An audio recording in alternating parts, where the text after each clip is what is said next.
garoonka kubadda cagta injineer Yariso Ex-Conis degmada Cabdilcasiis ee gobolka Banaadir waxaa saaka tababar adag ku qaadatay kooxda kubadda cagta ee Hagen FC kaasoo isugu diyaarinayso tartanka xiisaha badan ee Janaal Daawud oo dhawaan furmi doona. Muuqaal baahiyaha Raja Sports ayaa saaka booqday si uu wax badan kaga ogaado tababarka kooxda Hagen. Macalinka kooxda Hagen ahna ciyaaryahan hore ee kooxda u soo ciyaaray Mahad Maxamed Xaaji ayaa ka warbixiyay xaaladda guud ee kooxda Hagen waxa uuna sheegay in kooxda ay la soo wareegtay xidiga ajaaniba oo ka kala yimid qaaradda Afrika sidoo kalena ay haystaan ciyaartoy Soomaaliyeed oo da'yara kuwa oo leh xirfad heer sare ah. والله صح وادير جروبان كجرني ولا وقتي ونو يرا فصح عن قلنا هريالكي داهي هذا إن شاء الله توبران سمعنا أو دير جروبان ترتقى سنة كخيب قلنا وحن رجينا إن شاء الله إن صوبا نبنو عيار أدو قروع بدن أنا وكو حساب تمنا عيار تويد لأن يرادا هاي سنة في شغلة عن سوق وان إنك استوى شغلة أي يراد لكن وحن اسكو دينا إن شاء الله إن الميل في عنك ديرنا ترتقى والله وحن كو حشتا ماشي هذا تالو فوتبول كاتوحو نقضي إيج لغو عيارا marka waxaan ku doortay waa energy badan ay hayaan dhageysigooda aad u wanaagsan yahay wax qabadkoodana uu sareeyaa marka ciyaartooydaas waxaan ka rajeynayaa insha Allah kooxda inay meel fiican gaarsiiyaan iyaga nafsadooda meel fiican ay gaarsiiyaan insha Allah wallahi sax waa horyaal noo soo dhamaaday kooxda way tartantay nasiibkeena meeshan la geeyay laakiin kooxda waxay u diyaarsan tahay maskaxiyan jir ahaan waa soo diyaarinay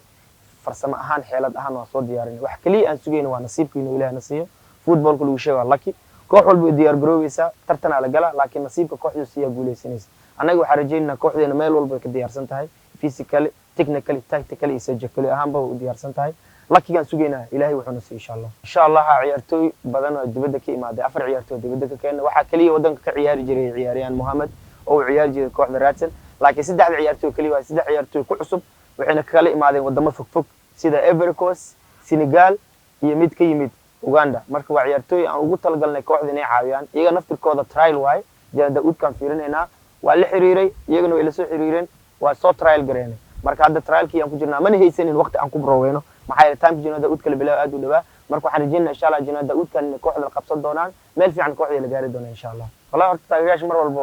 waxaan leeyahay aad u mahadsantiin maxay yeelay waqti badan ay na gelishaan iyagoo nagu baxsha qarashaadkooda time koodana siiya haddana qoraxdan noo soo fadhiistay insha Allah waxaan rajeynayaa waxaan iska football cad iyo madow adoo wanaagsan laga badin karaa adoo liidid maalintaasna waa badin kartaa laakiin mar walba waxaan u ballan qaadayna insha Allah kubad fireball ku dhahan inaan soo badhigno oo dadweynaha u yaqaan idina farxad gelisa guusha waa meesheedii laakiin waxaan isku dayaynaa inaan meeshan ku soo badhigno ciyaar ku dhahan fireball dadweynahana qancisa insha Allah dhanka kale kabtaanka kooxda Hagen Mahad Saah oo in badan ka ciyaarayay gudaha Soomaaliya ayaa sheegay inuu sanadkan rajeynayo inuu kooxda Hagen kula guuleysto tartanka xiisaha badan ee Janaal Daawud bogaadinna u diray taageerayaasha kooxda Hagen ما سنتين رجع سبورتس هذا أقوله هاي تلفزيون سبورتس كرجع سبورتس هذا أقوله ما شاء الله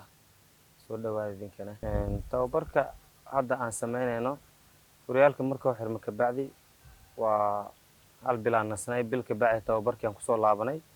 أو كوب جنرال داود على وضع حلق العيار هاي سيروا أنت هذا نوح سكود ديارنا كوب جنرال داود كواي دو إلهي كران ناخذ إن شاء الله تو برفي عنا سمعنا هنا waxawaaye isdhis oo kooxda oo xageeda oo ciyaartooy fiican ah aan ku soo biirnay waxaan rajaynaynaa insha Allah koobka Janaal Daawud inaan guul ku furano wallahi sanadkan tababar fiican ciyaartooy fiican kooxda si fiican loogu shaqeeyay isbedel fiican aan sameynay waxaan rajaynaynaa sanadkan inaan koobka Janaal Daawud aan ku guuleysano walow kulankood hadda anaga aan fureyno anagii horseed oo aan ku fureyno istaadiga Muqdisho